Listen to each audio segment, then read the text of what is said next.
Change it, change it. This week, I'm in the city of brotherly love, which now has a reputation for its love of food. It's terrifying, like a restaurant on Mars. I'm on the hunt to separate the good That's really, really good. from the bad That is terrible. British food sucks. Those out there! and find out which of these 5 restaurants is a total knockout. Fancy or not, they're all contenders, worthy of my $1 million review. I'm eating this so that you don't have to. Which one will get it? Oh my Lord above, what is that? I'm Giles Coren. As restaurant critic for the London Times, I've become the most powerful critic in Europe. Restaurant owners fear me because a bad review from me could shut them down. But a good one could bump up their profits by $1 million. With my researcher, Julia, I'm in North America looking for restaurants worthy of my review, which could change their business and lives forever. This week, I'm in Philadelphia, Pennsylvania, a city that I'm told has a vibrant and exciting restaurant scene. But I'll be honest, when I hear the word Philadelphia, I don't think exciting food. I think blue-collar cuisine. I think the classic Philly cheesesteak. But I'm not here for street meat covered in fake cheese. I'm here to find out if Philly's food scene has truly evolved. So what exactly am I looking for? Most boring, pompous food critics will tell you that there are 3 things that matter: food, atmosphere, and service. But my readers deserve much more than that. I'm looking for an exceptional eating experience, and I don't care if it's the most expensive restaurant in town or a hole in the wall serving up one incredible dish. But I can't eat everywhere, so my researcher, Julia, has narrowed down the city's food scene to 5 restaurants that are doing amazing things. Then I decide which one deserves my $1 million review. Well, Giles, welcome to Philadelphia. There we are, the home of the Liberty Bell, the Declaration of Independence, Benjamin Franklin, the history of America, and of course, the greatest movie ever made. What movie? Rocky. Rocky Balboa comes from Philadelphia. This is where it happened. This is why we're here. I'm going to run up the steps. I'm going to punch meat in the meat locker. Heavyweight champion of the world. Is this not why we're here? No, I was hoping you would eat something while you were here. They have food. They have a booming food scene. They think they've got a scene to compare with New York, don't they? They think they're... Yeah, they've been sort of stagnating in New York's shadow for a while, but now they're really becoming a big food city on their own. So you found some cool places to go? Yes, I've got 5 great restaurants I'm going to send you to. The first one is called VEDGE, and it's in downtown Philly. It's a hardcore vegan restaurant, so 0 meat or dairy is cooked there. The owners are Kate JACOBY and Richard LANDAU, and they passionately believe in the food they're serving at VEDGE. But they're fighting an uphill battle, convincing people that their brand of vegan cuisine can be fine dining. We want to be grouped in with all the great restaurants and maybe not so much with the vegan vegetarian restaurants. We're not trying to convert anybody. We don't have a hidden agenda. We're not out there with a meat is murder sign dressed up in cow suits. Kate and Richard know that you are not a fan of vegetarian food, and they know you might rip their menu to shreds, but they're willing to take that risk for your $1 million review. A review from Giles, I think, would be that great next step into the international spotlight. We're not trying to mimic meat. We're just trying to cook great vegetables. And when a big-time critic gets that, I mean, it's huge for us. Now, I'm all for eating less meat. It's good for health reasons, it's good for environmental reasons, but eating no meat strikes me as a bit extreme, and extremism scares me. I don't generally have much time for vegan restaurants or the people inside them, but this doesn't look like any vegan restaurant I've ever seen before. Lots of lovely dark wood paneling, lots of different rooms, lots of space. There's a lot of people cooking and bustling around, but because they're vegans, they're all really slim and unobtrusive. I was expecting a slightly more sort of hand-knitted jumper crew with seeds in their hair, but it seems civilized. Just because this place looks like a regular restaurant, it doesn't mean I'm happy to be here. I'm hungry, I know I'm only going to get vegetables, and I have no idea what to order.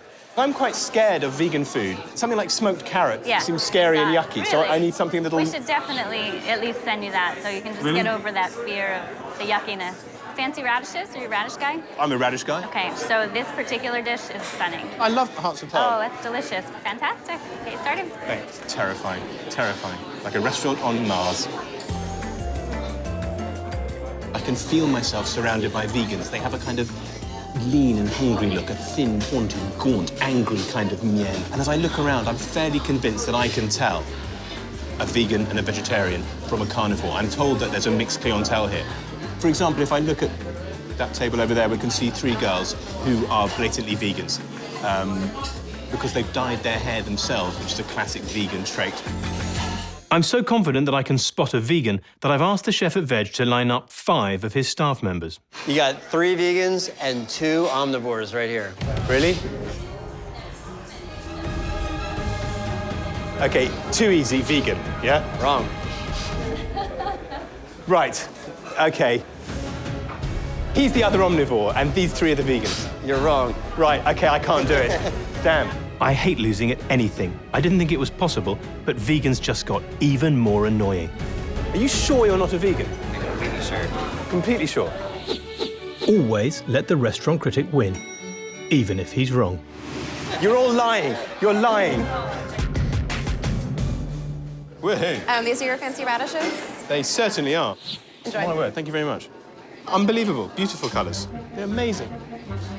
It doesn't have that whiff when the fat on the outside of a mammal singes, and you get that, something has been killed for me. It must be time for dinner. You don't get that. You get more of the whiff of gardening. Okay, so this is a purple one. It looks a bit like a turnip. Tastes a bit like a turnip. So this is a bigger kind of radish. Both very interesting, neither technically nice. All of a sudden, I'm feeling watched, as if these vegans all know that I'm a raging carnivore, a little bit scared of vegetables, and dying for something bloody to eat. All right on the front of the tongue, all acid flavours, all sour. None of the umami that you get from, you know, meat where things happen at the back of the palate. It's all right in the front of your mouth. All of it sort of reminded me just how well it would go with a nice slice of ham. Now to confront my demons and move on to the smoked carrots.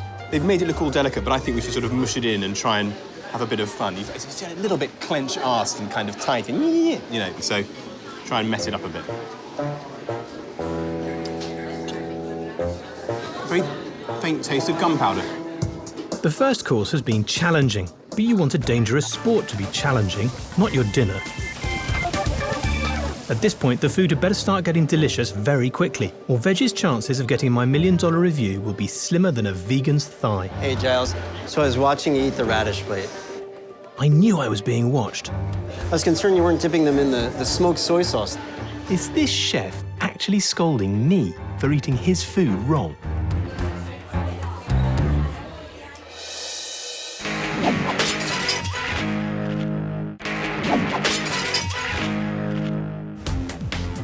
I'm in Philadelphia, Pennsylvania, eating what I feared might be a terrible dinner.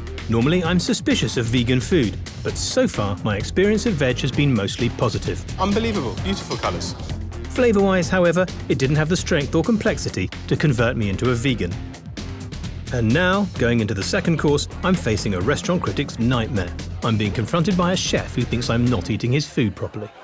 I was concerned you weren't dipping them in the smoked soy sauce there, because that gives it that meaty umami element. Nobody told me to. I can't believe I'm being told I ate the radishes wrongly. It's bad enough that it's vegan food. Now I have to follow a set of rules about how I eat it. Is there anything I need to know about eating this? Well, no, you can just bring everything together. I mean, we like, you know, we like to make a presentation. Really? Yeah, and... Well, great. I'll try not to eat it wrong. Thanks. All right. Cheers. Enjoy. I will. Right. I'm now going to have some hearts of palm. Tastes a bit bland, but maybe I'm eating it wrong. Black lentils, green harissa. I'm digesting this almost as fast as I eat it. Moving on to my stuffed piquillo peppers. That's good. That's got some depth and fattiness. You know, a nice, fat, thick mouthful that will fill me up for minutes. I hope Giles appreciated how unique our restaurant is. I'm hoping that the food came across as something different. It would be wonderful to get a review from him. Carnivore or not, we'll take it. Now, it's all a question of how you define success in a restaurant. What they wanted to do was to turn vegan food into an upscale haute cuisine proposition. And on those terms, they have succeeded totally. I'm just not sure it's what I want. Then at the same time, I couldn't pick 3 vegans out of a line-out, so what do I know?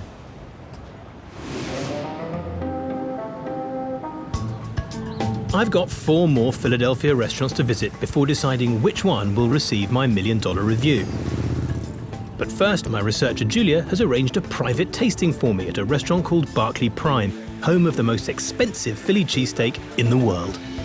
They're gonna make you a $100 cheesesteak, actually. $100 cheesesteak, that's what I have to pay? Yes. And what's going to be in my $100 cheesesteak? You get Kobe beef, shaved truffles, cheese, Champagne, obviously. chandeliers, and dancing girls? You know it. Here we have Barclay Prime's signature cheesesteak. Enjoy. Thank you. Wow, look, you can see the foie gras there. Nice and pink. So, worth $100?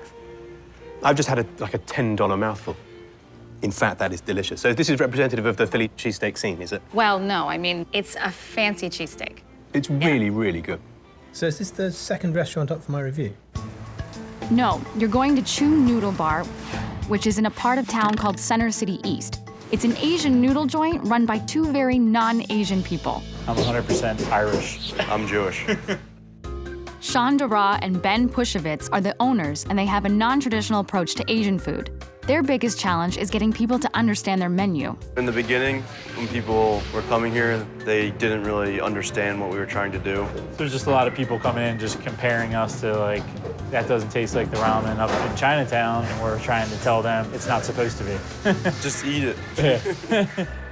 Ben and Sean have lots of ambition and want to open a bunch of restaurants, so they need your $1 million review to spread the word about what they're doing with CHEU Noodle Bar. We want everyone everywhere to kind of know who we are. We're ambitious guys. We put a lot of passion, time, and money into this business. We really want to grow into a successful restaurant group. We definitely need Giles' review to make that happen. He can help take us to the next level. In a new city, I like to eat with someone local who really knows the food scene. Mr. Rendell, hi. I'm Giles. Giles, how are you? Ed Rendell is a former mayor of Philadelphia and a former governor of Pennsylvania. Food played a big part of my time Did as it? mayor. There were hoagies named after me when I was mayor. And what do they have in them? Egg salad, bacon, lettuce, tomato, and sweet peppers. Is that that's a That Rendell was hoagie, called is the it? Rendelli. All right, let's get down to the food. Ed only has half an hour for lunch, and he's clearly used to being in charge. In no time at all, he's chosen 4 dishes and ordered the entire meal for both of us. I love the fact that you're taking control. Normally, me being a restaurant critic, I guess leave it to me. Being a former governor, I guess you're used to just bossing the show. I used to say that if there was a meteor was going to hit Philadelphia, the citizens would say, we're not worried. Mayor Rendell will find some way to stop the meteor. When Ed first took office, Philly was a steakhouse town. Multi-ethnic restaurants like CHEU Noodle Bar simply didn't exist. So this thing of Philly being a food town, has that always been the way? Was it? No, I really think it happened during my time as mayor. We made this city fun again, culture in the city, the entertainment in the city, and the restaurants in the city. Is that your legacy? Is basically food, of course. Today, restaurants serving food from all over the world can be found in Philadelphia. And while Ed's a big supporter of that diversity, he doesn't love every kind of cuisine. I hope you don't eat British food. What are you saying? British food sucks. Your food sucks. Fish and chips? Yeah. Fried food? Yeah. Oh, Steak and kidney pudding. oh kidney Delicious. pudding. Oh. I'd rather eat dirt. Here are the buns. I'm glad you've arrived at this point because I feel like my country's about to come in for another pasting. It's fine. That's right. CHEU Noodle has a smart menu loaded with things Americans will recognize, like cheeseburgers, dumplings, briskets, all wrapped up in a hip Asian package. It's a safe trick, masquerading as cutting-edge cuisine. I love the bun. What do you think? Very juicy, isn't it? And something I else. think we got the hand torn here. Okay, that's the lamb neck, which he's worried about. Wow, that looks The good. brisket with matzo ball soup. Oh, look at that brisket. Woo! Look at that matzo ball. Let me give you a little brisket. Yeah, that's a very soft brisket. Because the meat is still firm. The fat is really soft and succulent, but the meat itself still has fiber. The food at CHEU Noodle Bar has been very good, and their quick service has kept my guest on schedule. So you've got a split? Well, thank you. Yeah, this good is great. to meet you. I'm going to stick around and have one more dish. More I've missed. food, more Yeah, food. there's a We didn't couple have of- enough food. Yeah. All right. Go safely. The CHEU experience has been great, but I can't shake the feeling that these guys have been on cruise control. Now, CHEU wasn't so full that they were exactly rushed off their feet. If I'm going to give them my $1 million review, I need to see how they perform under some serious pressure. Do you think you could make me something just like that, which would make me feel like I'm in England? Could you make a fish and chips thing? Have you got fish? I got fish flakes. If I left it to you, do you think you could think of something that was slightly English, slightly British? I got SCRAPPLE. What's that? It's pig scraps, fortified with cornmeal, set in a tureen, and then we deep fry it. How about, like, that'll be the fish? Yeah, that'll be the fish. A great chef will improvise to please a guest. Pig scraps are better than nothing. Yeah, that would probably do that. Could you do that, and could you make that a little bit Chinese as well? Yeah. Yeah? After 4 great dishes during an easy lunch service, CHEU is in the running for my $1 million review. But whether they'll become a contender all depends on the contents of this plate.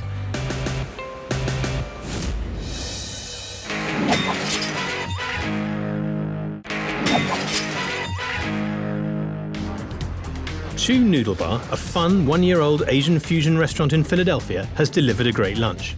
The hand-torn mustard greens. But I think it was too easy, so I've decided that my $1 million review is going to ride entirely on this dish, a British-Asian crossover fish and chips. So, this is Philly-style fish and chips. And it's served on a newspaper, which I hope is the London Times. Hats off to that man. That is amazing. I mean, it really looks fantastic. He served it on a newspaper, just like fish and chips are back home. I've never eaten fish and chips with chopsticks before. Heavy, salty, bland, just like home. I really hope we get the review. They seem like they enjoyed everything. Giles is a really influential restaurant critic. A solid review from him would help us grow our business in a really big way. I think it went pretty well. Well, look, 2 dudes cooking inauthentic fusion because they like to eat it is not normally what I look for in a restaurant, and it doesn't guarantee any kind of accuracy or precision, but he's a very good cook, and Ben even rose to the challenge that I set him of my English fusion, so they're definitely in with a shout of getting my $1 million review. 2 restaurants down, 3 more to go. But before I can eat again, I've got to burn some calories. And since I'm in Philadelphia, I've asked Julia to help me with a childhood dream. I want to work out like my movie hero, Rocky Balboa. She's managed to find me the perfect 1970s sweatsuit and led me to the Philadelphia Museum of Art to run up those iconic steps. So, thank you for this. This is very cool. Oh, you're welcome. Are you sure these are the right steps? Yes, I've done my research. I could have sworn there were fewer people when I saw the film. Oh, we got lots of Rocky fans. You're not the only one. I'm not the Rocky fan. I am Rocky. What are you talking about? What about a race? Yeah, I'll meet you at the top. You're going down.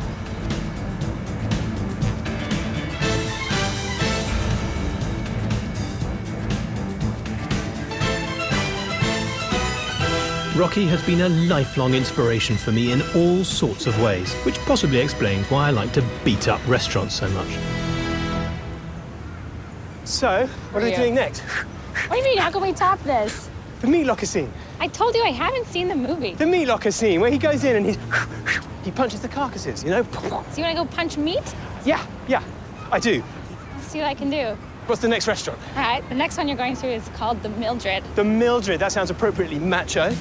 The Mildred is a French-inspired restaurant located in Bella Vista, a blue-collar neighborhood in South Philadelphia. The cuisine is French and American, and the concept centers around iron pots. The concept of the Mildred is to feel at home.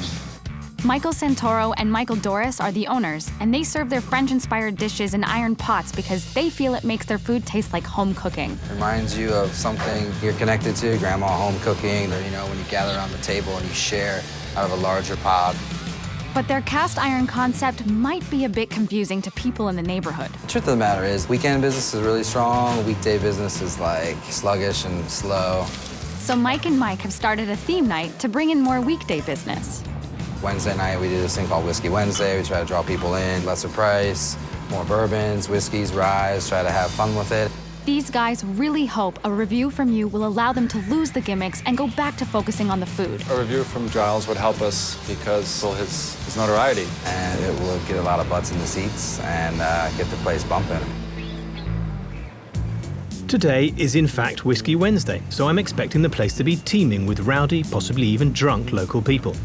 But instead, it's practically empty. So the good news is that I don't have to wait for my table.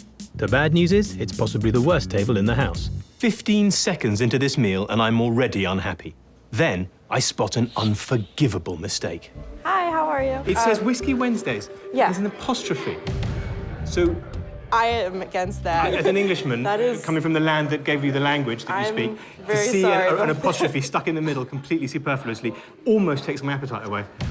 So what should I have then? I mean, it's quite a small menu. I can tell you exactly what everyone likes. I don't want to know what everyone likes because everyone's always wrong. All right.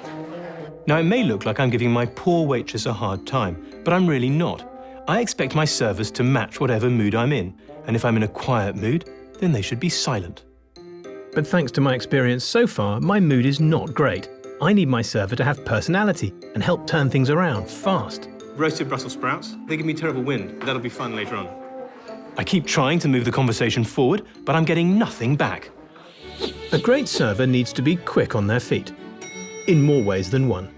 And then I'll have the bucatini. Sure. And the fish stew. And can I have the cod's tongue? And Mildred braised chicken and herb biscuits. Sounds like a grammatical sentence for children about what Mildred did.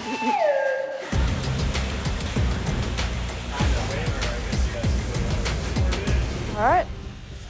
This is the Mildred braised chicken and biscuits. She certainly did. And the cod tongue. Okay, so I've got this Mildred braised chicken. It looks like a kind of coq au vin type stew. Looks very nice.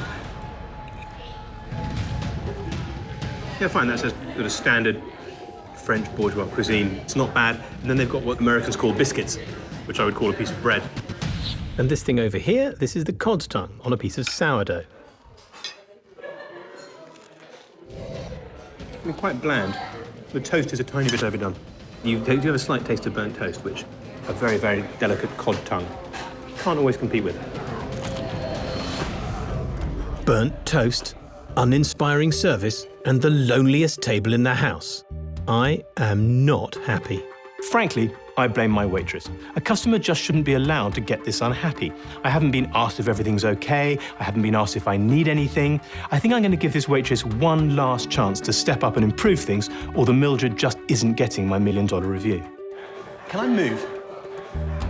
I was going to say that seat there, but there's an old geezer. Can he be moved?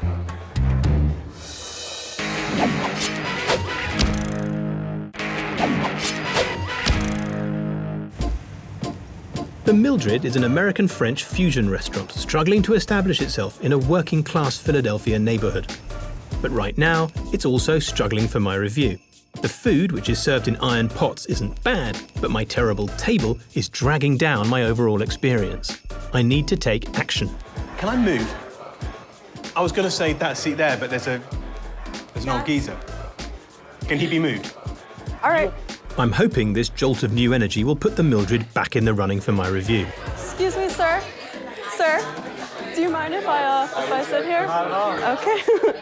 My waitress is already developing a better attitude towards making me happy. She's literally elbowing old people out of the way so that I can get the seat I want. Yeah, clear a space, clear them out, move everyone along. There you go. The big shot critic is coming into the bar. Suddenly the food tastes better.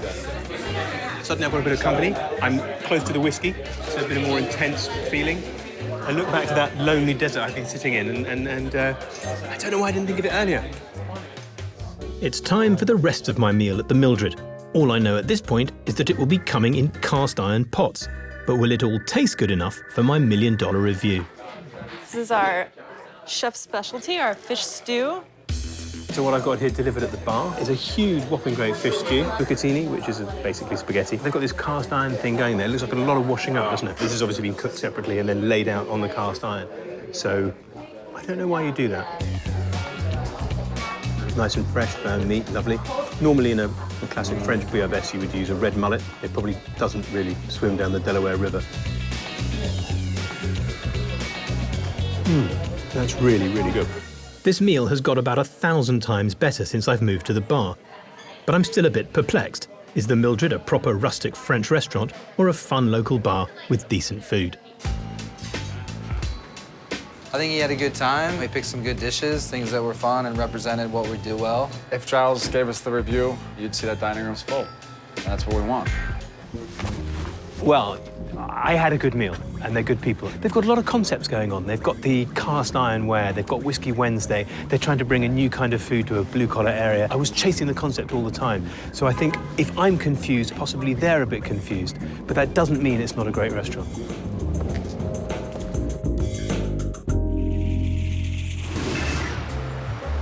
After a few quick drinks with Julia, How was the Mildred? I'm starting to feel a strange craving. Beginning to think that I could go a cheesesteak after this. It's time. Did you just down my drink? I have to have an authentic Philly cheesesteak, so I've struck out on my own to brave the night streets of Philadelphia. I'm headed to Pat's, the king of the city's cheesesteak restaurants. What I need now is a proper Philly cheesesteak. Not a $100 cheesesteak, but a proper one. I've read up, I know how you order this thing. The trick is to order these things quickly and with confidence. Hey, can I get a whiz with? Whiz is the cheese, with is the onions. Where's wood? Okay, so here you go. Aha! Success! Whoa, look at that. That is food.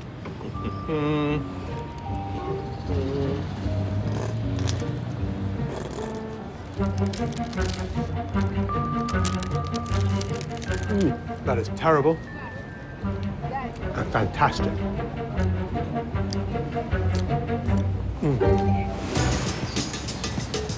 I'm on my way to restaurant number 4 in Philadelphia, but it's taking me forever to get there. Hey, Julia. Hey, Giles. Where exactly are you sending me? It's called Avenue Delicatessen. You're gonna love it. It's really great people and elevated deli food. But it's not in this kind of totally derelict hood which we're passing through now. You're gonna be fine. You're just passing through West Philly, and then you're gonna get there.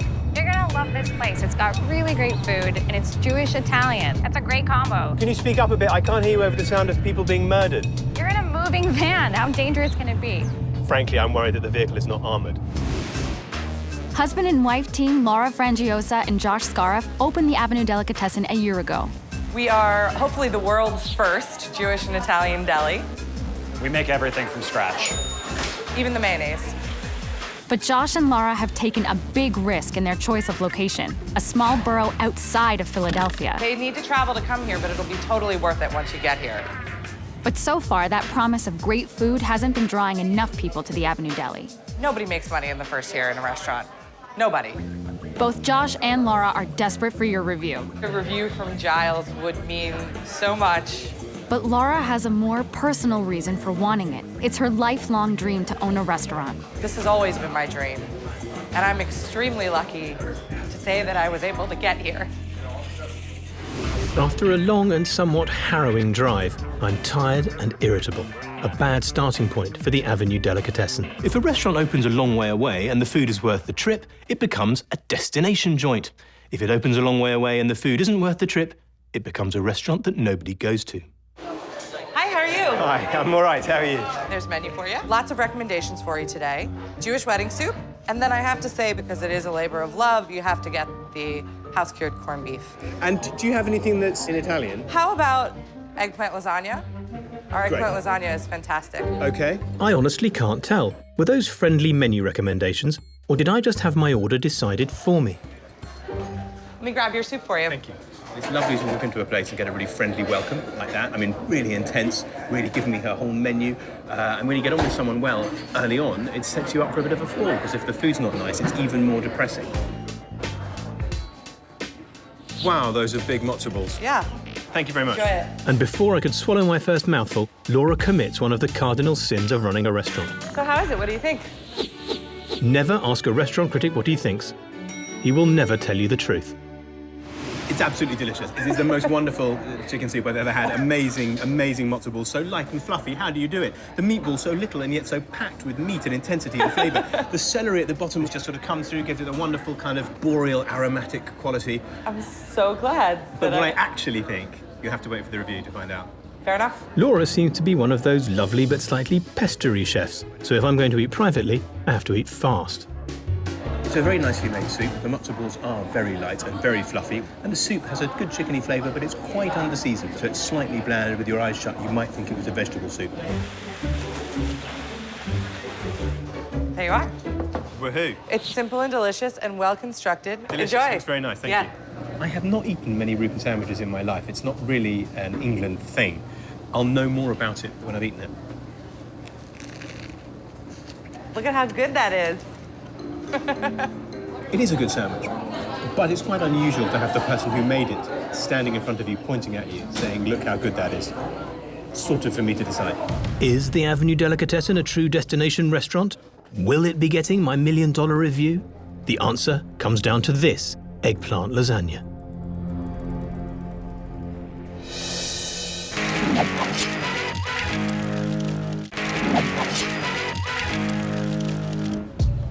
I'm on the wrong side of the tracks in Philadelphia, trying to work out if this deli qualifies as a true destination restaurant. So far, the food hasn't been worth the trip. The soup lacked flavour and the sandwich is good but nothing special.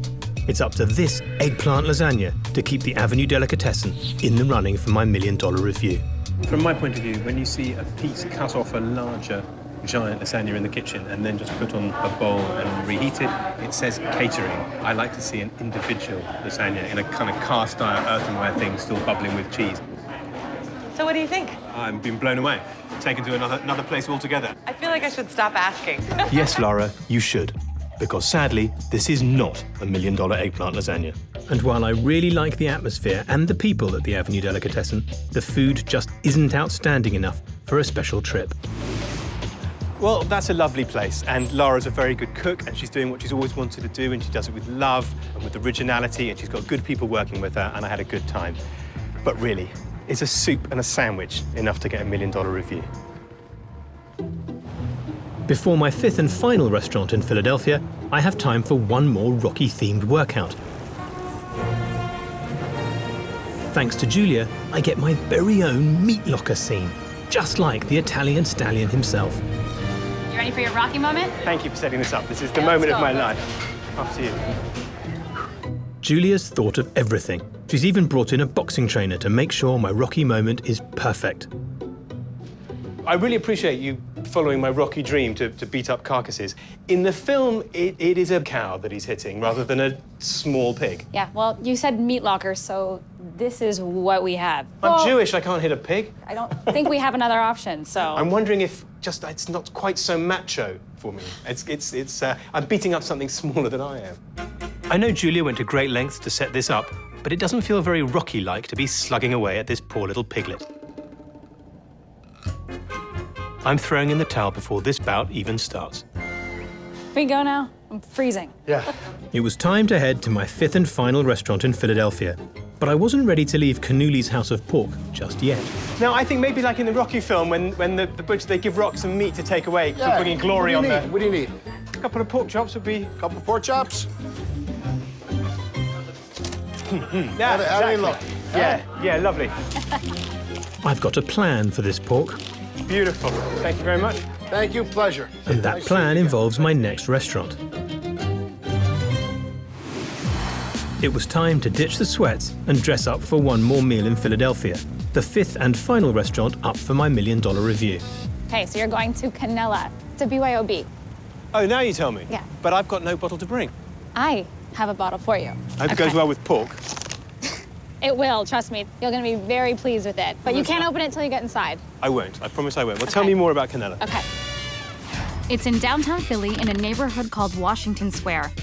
And it's a Greek Cypriot restaurant run by Konstantinos Pizzalidis and his wife, Caroline. Bobby, finally we have to wait. Chef Konstantinos is fiercely proud of the traditional cuisine from his home country of Cyprus. This guy cooks from the heart. We say Mediterranean food is a way of life, it's not a trend. Let's go, 21, go. Konstantinos runs an extremely tight kitchen. I do run my kitchen much harder than many other American kitchens. If you want to achieve something, you have to do it through a lot of work. And that's how it goes. No more baba hummus, change it. He's got handwritten rules posted all over his restaurant. He's even got rules for his customers. These are my thoughts. Sometimes it will create a lot of controversy, but I don't care. Sumac, okay? Kanella is busy at lunch, but for the hard-driving Konstantinos, that's not enough. His dream for Kanella is to be famous for its dinner menu. Lunch, we are really busy. But in the heart of the restaurant is nighttime. There's a lot more depth to it. That's why he needs your $1 million review. I want people to understand our dinner menu. It's the most important thing here for me. Hi. Well, so how are you doing tonight? Fine, very good. I have brought a bottle, but I just want to have a look at it first. I'm really hoping it's not Greek wine. It's the worst wine on the planet. It's resonated. It tastes of old furniture. It's horrible stuff. So as long as it's not Greek, we're okay. Oh, don't know how she found this. It's a champagne from the finest wine-producing country in the world, England. Thank you very much. Well, do you know, funnily enough, and this is a bit embarrassing, I know it's a BYOB place, and I brought my own bottle, but I have brought with me some pork. Do you think somewhere in my meal he might... That's wonderful. Is that all right? Thank you. So I've got a busy, exciting restaurant here, long tables, painted white chairs, check tablecloths, families all sitting together, great fun, good-looking people. That's what Greek restaurants are like. Fantastic on atmosphere, usually weak on food. But the real question is what they're going to do about my pork. Chef Konstantinos is a bit feisty, so he could quite easily kick me out for making this rather bold request. Giles wants you to use this in a dish for him tonight. Really? Why? So I'm going to enjoy this lovely English champagne because it might be the only thing I get to consume. Well, get me some breadcrumbs, a bit of flour. I've had a look at the menu. It's very, very exciting. He's got a sheep's head where he's serving the tongue, and I think possibly the eyes is a big Greek delicacy. I'm going to have that because, between you and me, it sounds gross. A critic should always order the most disgusting thing on the menu. A great chef will make it delicious. After a few minutes looking at the menu, I see the waiter coming to take my order. Is that my pork already? It is your pork, sir. He cooked it for like 2 minutes. Is that safe? One of the main things in a restaurant, you don't want to be kept waiting. But I haven't even ordered yet. That is the first time I've ever had my dinner brought to me before I'd ordered it.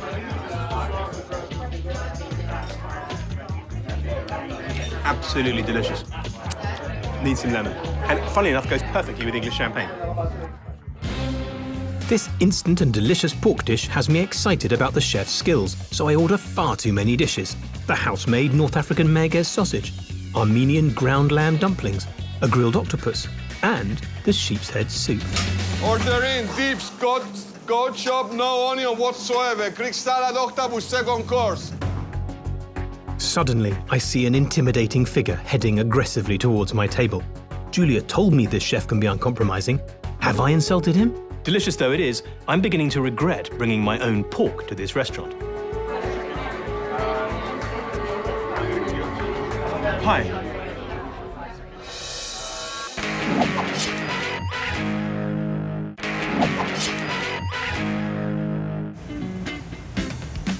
I'm at KANELLA, the fifth and final restaurant in Philadelphia that's vying for my $1 million review.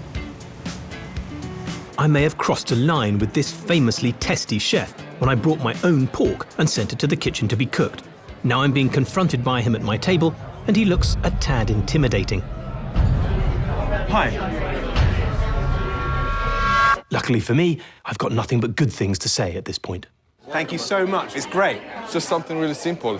You brought me some pork, so I thought I don't want to F around with it I thought you might just throw it back in my face. I don't know what kind of a guy comes over from England and then brings a piece of pork to your kitchen. I was going to say the same thing, but you know what? I'm going to go and check your food out and check my customers. I'll see you in a while. Great. Cheers, man. I wouldn't want to get on the wrong side of it. I mean, it's all very well boxing, but if I found myself in a ring with him, I would drop the gloves and run. I mean, that is one terrifying man, but also charming. Thank you. I'm going to start with the sheep's head soup. I've never had sheep's head soup. This is going to have in it cheek, tongue, brain, very possibly eye, nose, ear. I'm eating this so that you don't have to. I think there may have been a bit of lip. It has a strong muttony flavour, but there's just something to it oh my Lord above, what is that? It's the moustache. It's actually really, really nice. If you made it with a more accessible part of the sheep, it'd be even nicer. Now, let's just have some Commodore Garden octopus tentacles, just like Mummy used to make. And they served it here with the testicles of young sheep, or possibly large beans. I like the crispy end. It's great. Really good octopus. Bouncy, fresh, lively. I think that's enough octopus. I'll move on to these delicious dumplings, but I'm kind of hitting the wall here. I mean, I'm going to push on through, because as Rocky said, it's not how hard you hit, it's how hard you can get hit and keep going forwards. He says that in Rocky Balboa, the 6th movie, to his son. Most moving moment in the history of cinema. It's really proper, authentically Cypriot. Properly what I imagine is eaten in Greek Cypriot homes. It's certainly better than what's eaten in Greek Cypriot restaurants. Yeah. Chef Konstantinos has executed this meal beautifully, but it is all traditional Cypriot cooking. Is he doing anything original enough to earn my $1 million review? Well, that's funny. I mean, I was going to come out here and say what a fantastic meal I'd had, what good people, what a lovely approach to life. And then I see a sign which finally gives me a bad taste in my mouth. It says the customer is not always right. But I'm a customer, and I'm always right. I've enjoyed 5 terrific meals across the city of Philadelphia, but only one restaurant will receive my $1 million review, which could boost their business by up to $1 million. I've got to mull over my choices and write my review. So Julia is taking me to Green Eggs Cafe, famous in Philadelphia for its decadent breakfasts. She says she's ordered something special for both of us. Okay. Oh, wow, that looks, you've gone for the healthy option. You gotta go big when you're in Philly. Don't worry, yours is coming. Are you ready? Being a fan of the Rocky movies? Do you expect me to eat these? Expect you to drink them. This is one scene from the Rocky movie I didn't want to recreate. Enjoy.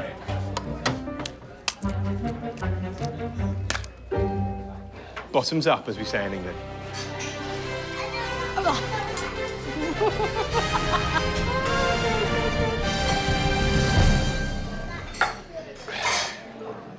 Could have used a little salt.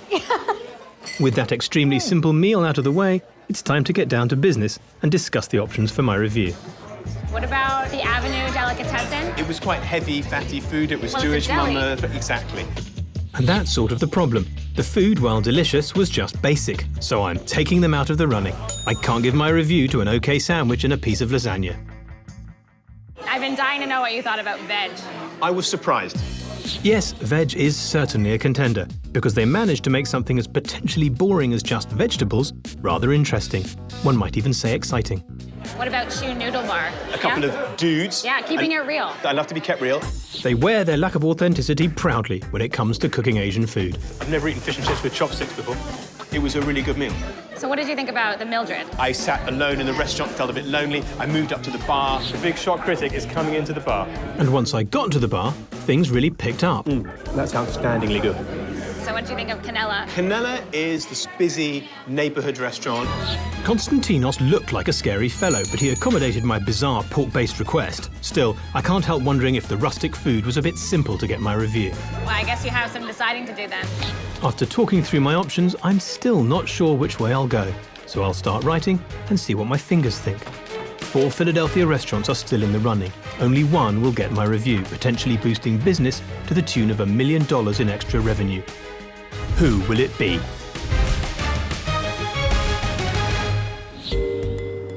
It's the moment of truth.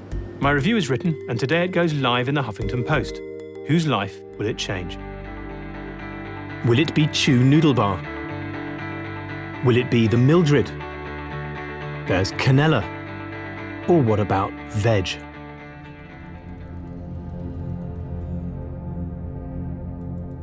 Oh, hey. Come in, boys. I feel great. I feel good about the fact that he acknowledged a small restaurant like us. Obviously, he appreciates good, simple, straightforward food, and people will finally get where I come from through my dinner menu. I chose KANELLA because in a historic city like Philadelphia, I believe this is one restaurant that will stand the test of time. KANELLA has a great atmosphere, it's in a great neighborhood, and serves some of the most delicious Greek Cypriot food I've ever eaten. A lovely reward for all the hard work that everyone's put in. I've been to Cyprus many times, and this place is easily as good as anything I've ever eaten over there. KANELLA deserves my $1 million review.